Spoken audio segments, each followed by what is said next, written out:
सुप्रभात पिलामाने आशा करे तुमे माने समस्ते घरे सुस्थ और सुरक्षित थिबो। पिलामाने प्रथमे मु मोर परिचय दे दिए। मु तुमर ओडिया शिक्षयत्री बिंदुरेखा देवता। आज आमे पढ़िबा पंचम श्रेणी साहित्य कुसुम। पिलामाने गत क्लास रे आमे पढ़िथिला जातीय ध्वजा उड़े फरफर।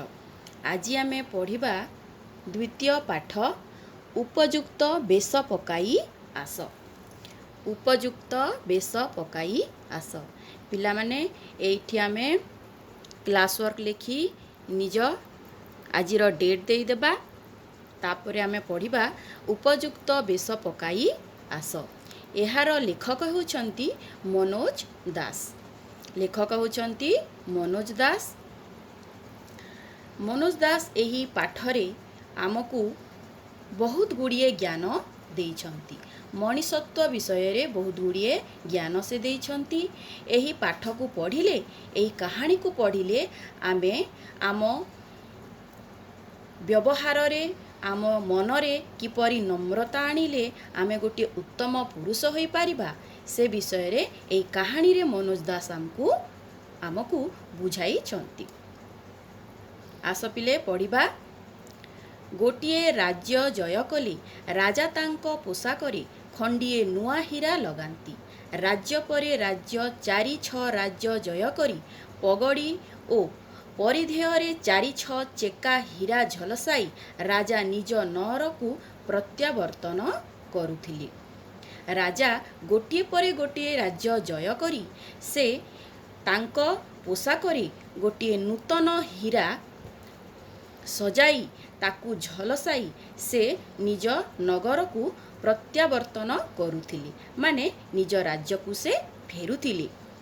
डेरा पड़ीथिला गोटिए पर्वतर पाद देशरी। दुई राज्य मझिरे एईटा गोटिए जनहीन प्राय बण मूलक गोटिए एमिति जगारे से माने डेरा पकईथिले जेउठारे कौनसी मनीष रहु नथिले, माने जनहीन प्राय बण मूलक गोटे जंगलिया जगारे से माने डेरा पकाई रहुतिले। सैन्य बाहिनी सोई पड़ीथिले। राजा तांको शिविर बाहरे निशार्धरे पदचारणा करुथिले। हठात सम्मुखवर्ती पर्वत उपरे एक अद्भुत नीलाभ आलोक तांको दृष्टिगोचर हेला। तांको हृदय विस्मय चमक एवं आनंदरे भरीगला। से आलोक जे साधारण सेथिरे संदेहर अवकाश नथिला।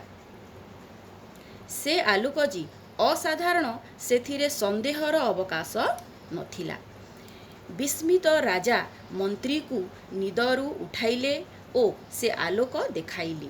मंत्री अति स्वाभाविक भावरे कहिले, महाराज मु संध्या बेले आखपाख लोकंकठू सुनिथिली कि से पर्वत उपरे जणे सन्यासी रहंती। शीतराती से निया जालिछंती। मंत्री तुमको से आलोक किपरि लागुछि? एहा राजा मंत्री को पचारिले। राजा कौन देखिले? राजा गोटिए अद्भुत नीलाभ आलोक तांकर दृष्टिगोचर हेबा देखि से विस्मय होई पड़िले और तांको मंत्री को उठाई से कहिले, मंत्री ए आलोकटी कौन? मंत्री कहिले, महाराज संध्या बेले आखपाख लोकंकठू सुनिथिली कि से पर्वत उपरे जणे सन्यासी रहंती। शीतराती होइथिबारु से निया जलाई छंती। तापरे राजा मंत्री को पचारिले, तुमको से आलोक किपरि लागुछि? राजांको प्रश्न रे विस्मित होई मंत्री कहिले, मणिमा सुखिला काठपत्र जालिले निया जेपरि हेबा कथा एहा सेहीपरि। अच्छा सोइब जाओ। राजा मंत्री को एहा कही से सेठारु तांकु बटई देले। सोइब जाओ कही से तांकु सेठू विदा करी देली। कहिले राजा से बुझिले जे आलोकर जेउ विशेषत्व से देखुचंती मंत्री ताहा देखि पारु नाहंती। राजा को से आलोकटा जेमिति विस्मय सूचक लागुची मंत्री को ताहा सेही परी लागु नथिला। ପ୍ରଭାତ ହେଲା। ପ୍ରଭାତ ମାନେ ସକାଳ ହେଲା। ରାଜା ସନ୍ନ୍ୟାସୀଙ୍କୁ ଭେଟିବାର ଅନୁମତି ପ୍ରାର୍ଥନା କରି ଦୂତ ପଠାଇଲେ। ରାଜାଙ୍କ ମନରେ ସନ୍ନ୍ୟାସୀଙ୍କୁ ଭେଟିବାର ଗୋଟିଏ ଇଚ୍ଛା ଜାଗୃତ ହେଲା। ସେଥିପାଇଁ ସେ ତାଙ୍କ ମନ୍ତ୍ରୀକୁ ସନ୍ନ୍ୟାସୀଙ୍କ ପାଖକୁ ପଠେଇଲେ ତାଙ୍କ ସହିତ ଭେଟ ହେବା ପାଇଁ। ଦୂତ ଫେରିଆସି କହିଲେ, ସନ୍ନ୍ୟାସୀ କହୁଛନ୍ତି କି ତାଙ୍କୁ ଭେଟିବାକୁ ହେଲେ ରାଜା ଉପଯୁକ୍ତ ବେଶ ପକାଇ ଯିବା ଦରକାର। ରାଜା କହିଲେ, ଅବଶ୍ୟ ଅବଶ୍ୟ କହି ରାଜା ତାଙ୍କର ରତ୍ନଖଚିତ ପୋଷାକ ଓ ପଗଡ଼ି ଲଗାଇ ବାହାରି ପଡ଼ିଲେ।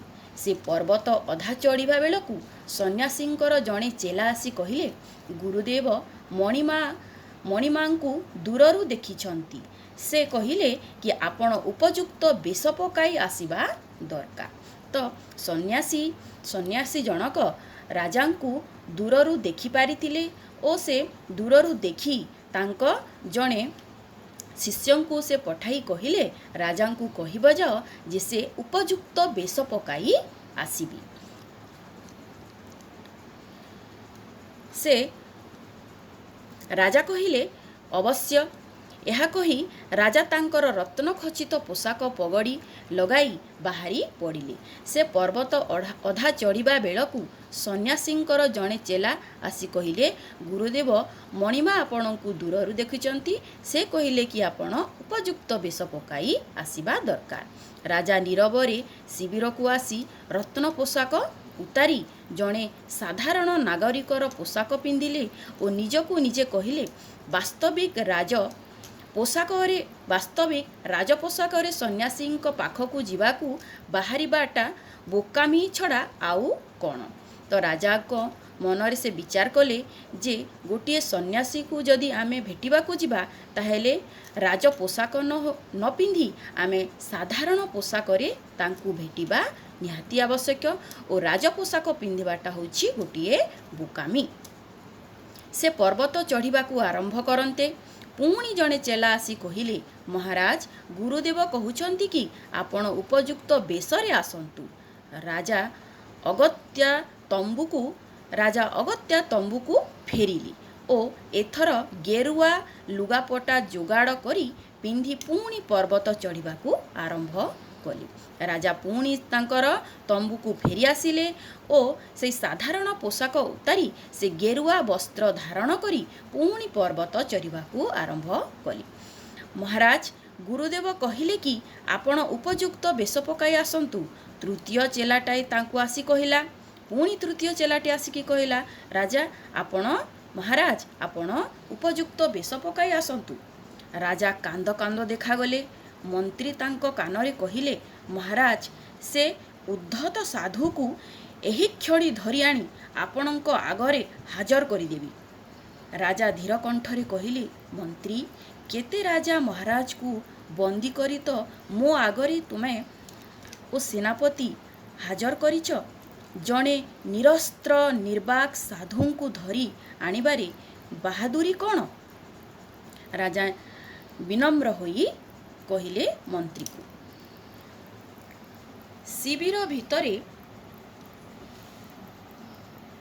ଶିବିର ଭିତରେ ଏକାକୀ ରାଜା ଅଶ୍ରୁରୋଧ କରିପାରିଲେ ନାହିଁ।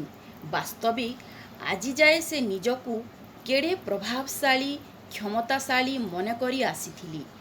ଇଏ ହେଲା କ'ଣ? ବେଶ ବୋଇଲେ ସାଧୁ କ'ଣ ବୁଝାଉଛନ୍ତି? ଯୋଗ୍ୟତା? ବାସ୍ତବିକ ସେ କ'ଣ ଜଣେ ସାଧୁଙ୍କୁ ଭେଟିବାକୁ ଯୋଗ୍ୟ? ସେ ଏ ପ୍ରଶ୍ନ ଉପରେ ଯେତିକି ଚିନ୍ତା କଲେ ସେତିକି ବିମର୍ଷ ବୋଧ କଲେ।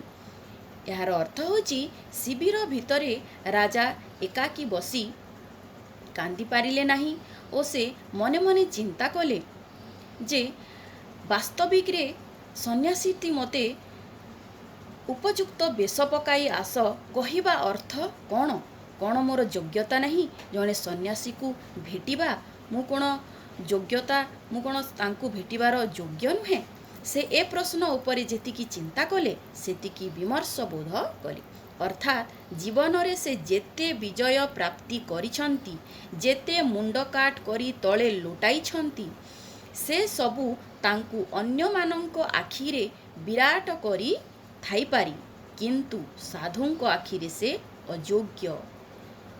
ପୁଅ, ଏ ବେଶରେ ତମେ କେଡ଼େ ସୁନ୍ଦର ଦିଶୁଛ। ଏ ଅପୂର୍ବ କଣ୍ଠସ୍ୱର ରାଜାଙ୍କୁ ଚମକାଇ ଦେଲା। ସେ ଅନାଇବା ବେଳକୁ ତାଙ୍କ ଆଗରେ ଉଭା ସ୍ୱୟଂ ସନ୍ନ୍ୟାସୀ।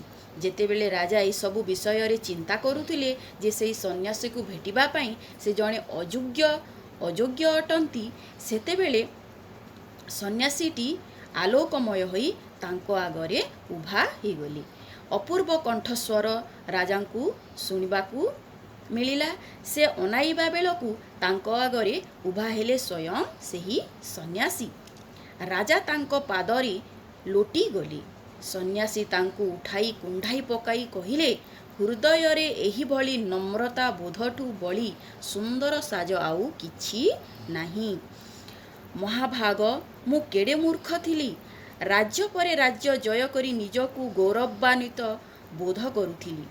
ରାଜା ମୃଦୁ କଣ୍ଠରେ କହିଲେ। ରାଜା କହିଲେ, ସେ ବୁଝିପାରିଲେ ଯେ ଗୋଟିଏ ପରେ ଗୋଟିଏ ରାଜ୍ୟ ଜୟ କରିବା କୌଣସି ଉତ୍ତମ ପୁରୁଷର ଲକ୍ଷଣ ନୁହେଁ, ବରଂ ହୃଦୟରେ ଏହିଭଳି ନମ୍ରତା ବୋଧ ରଖିବା ହେଉଛି ଗୋଟିଏ ଉତ୍ତମ ପୁରୁଷର ଆଚରଣ। ସନ୍ନ୍ୟାସୀ କହିଲେ, ହଁ ବତ୍ସ, ସେ ଗୌରବ ବୋଧ ଅଜ୍ଞାନ ପ୍ରସୂତ। ଆଜି ତମେ ଜ୍ଞାନର ଉଷାଲୋକରେ ଉପନୀତ। ସନ୍ନ୍ୟାସୀ ରାଜାଙ୍କୁ ଆଶୀର୍ବାଦ କରି ବୁଲି ପଡ଼ି ଚାଲିଗଲେ। ପିଲାମାନେ, ଏହି କାହାଣୀ ଶୁଣି ତୁମମାନଙ୍କୁ କ'ଣ ଜ୍ଞାନ ବୋଧ ହେଲା?